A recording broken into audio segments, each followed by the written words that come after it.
Hi, I'm Michael Ceely. I'm a licensed psychotherapist. I want to talk to you about gaslighting, specifically how men can fall victim to gaslighting. So when we think of gaslighting, we often think of the man as being the offender. This is very common, but there's kind of a silent problem going on out there, and it is men who are dealing with gaslighting, being the victim of gaslighting in a relationship.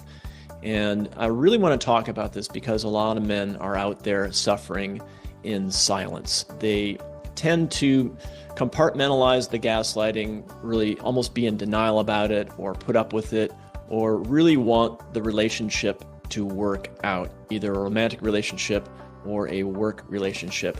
And so they're sort of very emotionally stoic, which is a great quality, but it actually enables the gaslighting. So I want to have this video today. I want to give you 5 strategies that are really going to help you if you're in a gaslighting relationship. Whether you're a man or a woman, I think this video is really going to help you. But specifically, I'm concerned about men's mental health, and I really want to illuminate some facts about gaslighting and how you can stand up to it and set better boundaries and have healthier relationships overall. So we're going to talk about 2 different relationships. One is a romantic one, and one is sort of an employer-employee scenario. We'll get to that in a minute. But first, in order to really understand and push back on gaslighting, we need to really understand the dynamics of it.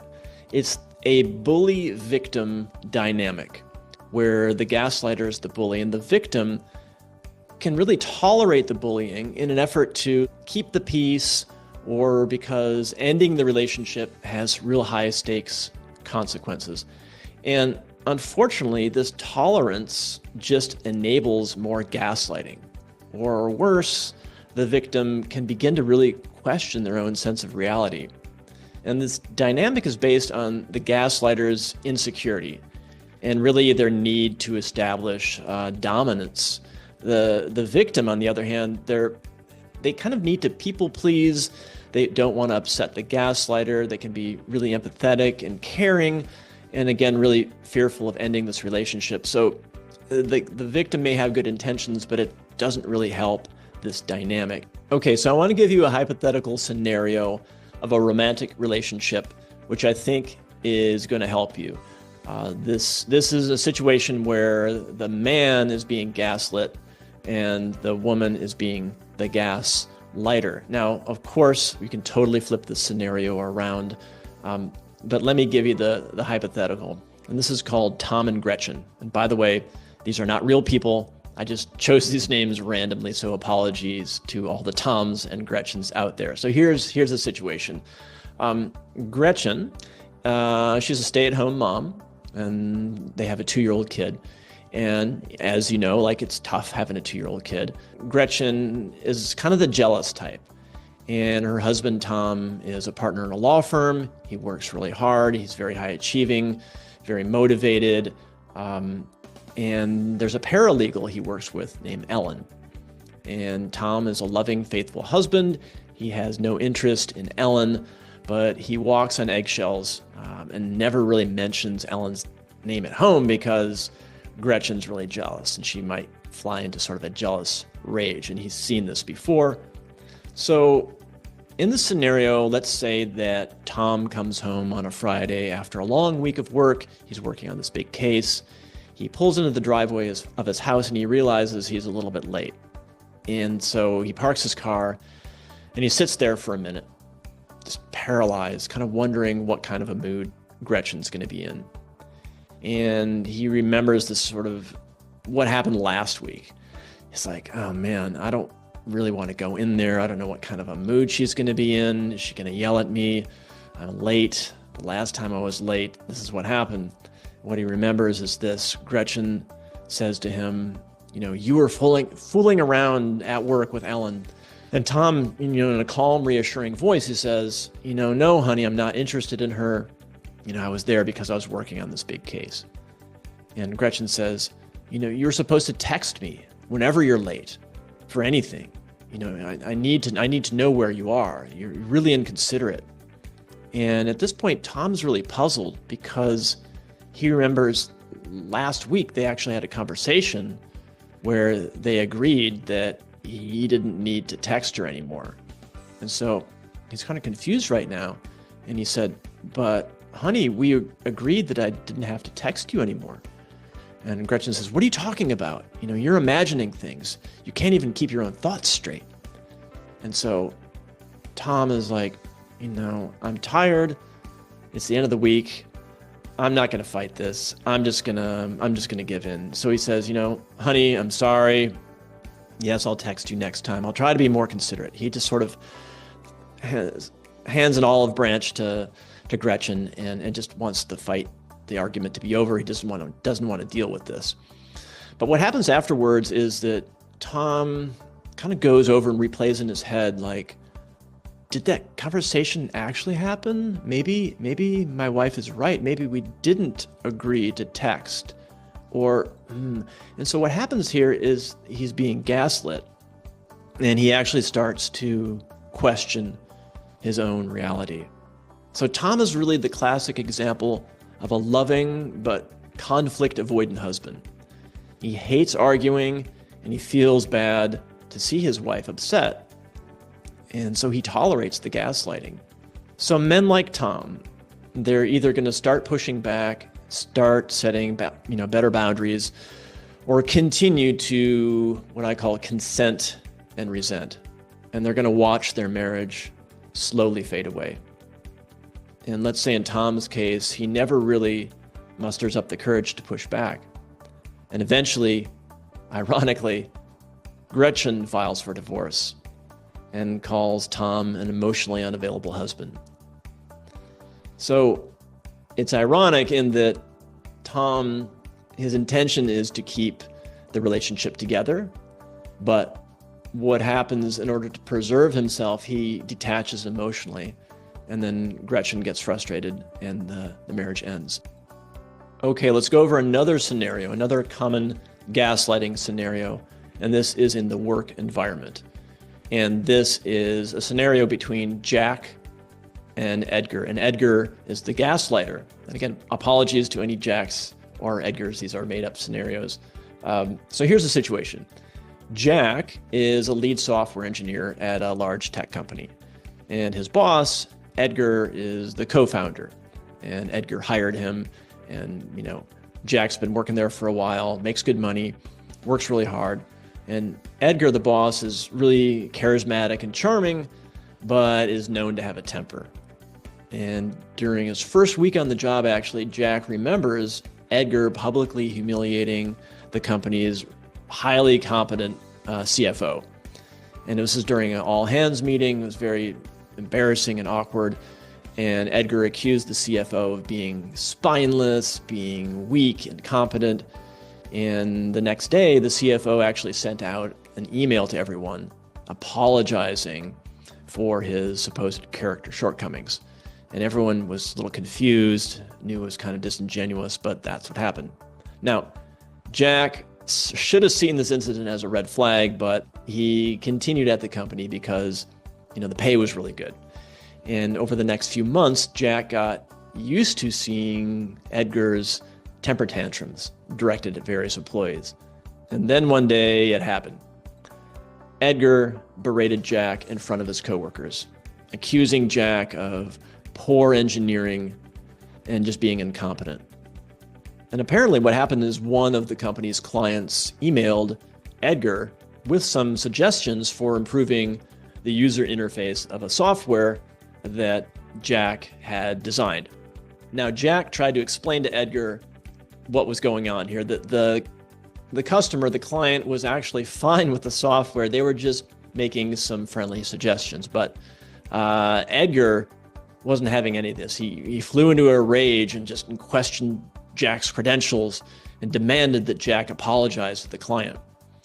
So instead of pushing back, he's worried about his job. So Jack acquiesced and he apologized to the client. And the client was a little confused, but said, okay, I'm fine. I didn't mean anything.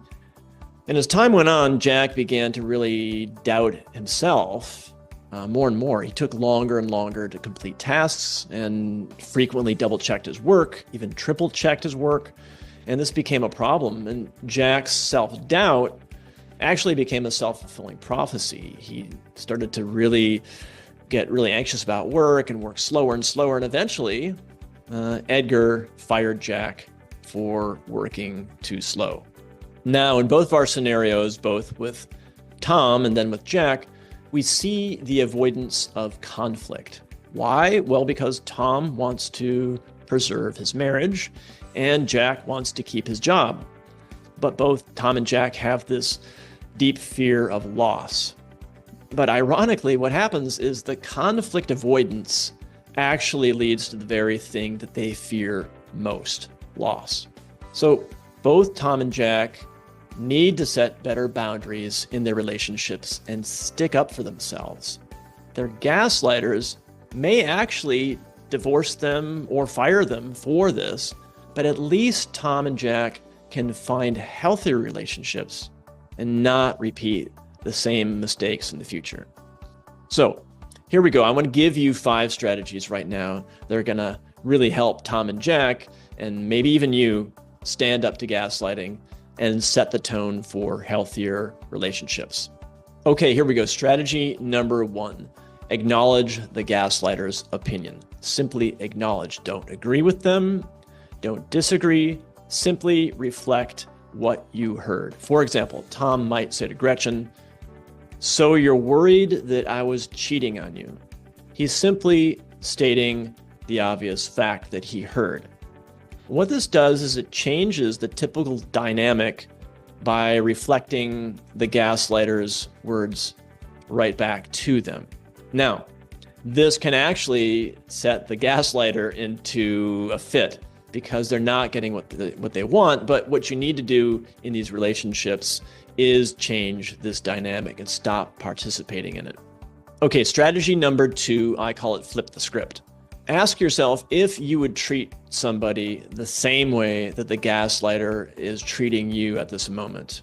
Would you berate them? Would you belittle them? Would you do these things to another person? The answer is no, you wouldn't do that. So this is a good sort of sanity, self-respect check-in for yourself. That's what you want to do, is flip that script. Okay, strategy number 3, firmly reply back to the gaslighter. You want to state your opinion back to the gaslighter. Don't over-explain or justify your view. Just declare it. Just simply declare it. For example, Jack might say to his boss, "I'm sorry you feel that way. I disagree." You need to stand up for yourself. Otherwise, the gaslighter is going to take it as a green light to keep bullying you. Now, again, you might lose your job. You might get divorced, but it's really not the end of the world. Some things aren't meant to be. You need to be okay with that. So state your opinion very clearly and firmly. Strategy number 4, stop or delay the conversation. Offer to talk about the issue later. If you're met with resistance about this, you can literally leave the situation. Now, this might be a little bit hard to do with your boss, but even in the workplace, you can postpone a conversation. You can suggest it. And really, few things in life are so urgent that they need to be hashed out right on the spot. Okay, strategy number 5, check in with your friends. Tell them about the gaslighting, and they're most likely going to shed some truth light on the gaslight. They're going to be on your side. They're going to encourage you to stand up for yourself. They're going to talk sense into you. And most likely you're going to get a majority of opinions that you shouldn't be putting up with the gaslighting. And what you can do is remember your friend's actual words the next time you're in the gaslighting situation. And it can give you sort of an anchor and keep your sanity so that you don't get sucked into the dynamics of gaslighting. So when using any of these 5 strategies, keep in mind that the gaslighter will get frustrated and try even harder to manipulate you. And most likely they're going to bait you by insulting you or saying something to draw you back into the argument. Be strong and remember the 5 strategies. And also an important side note here, if the gaslighter is known to be violent or to threaten self-harm to get what they want, talk to a therapist or a domestic violence counselor at a local shelter and develop a safety plan before using any of these techniques. You want to be smart and you want to be safe about this. So ultimately, you can use an abundance mindset to defeat gaslighting. What do I mean? You have to be okay with the possibility of ending the gaslighting relationship. Losing your job or getting divorced is painful, but it's not the end of the world. Life is too short to be in an abusive relationship. There's plenty of jobs out there and plenty of potential romantic partners. So know that the world is full of abundance and possibility. You're a good person and you deserve to be in a good, healthy relationship. This mindset will help you be less reactive in these gaslighting scenarios. Let the gaslighter do their thing, but know that they are an adult, responsible for their own behavior. Your job is not to compensate for their insecurities and not to be their counselor. So in summary, it takes two to tango. Men, if you're stoic, if you're empathetic, these are admirable traits. I get it. But remember, no one has to tolerate gaslighting. Try the 5 strategies I mentioned in this video. Lean on your friends and get professional help if you need it. I'm Michael Ceely. I'm a psychotherapist for men, and I'm wishing you empowerment and healthy relationships.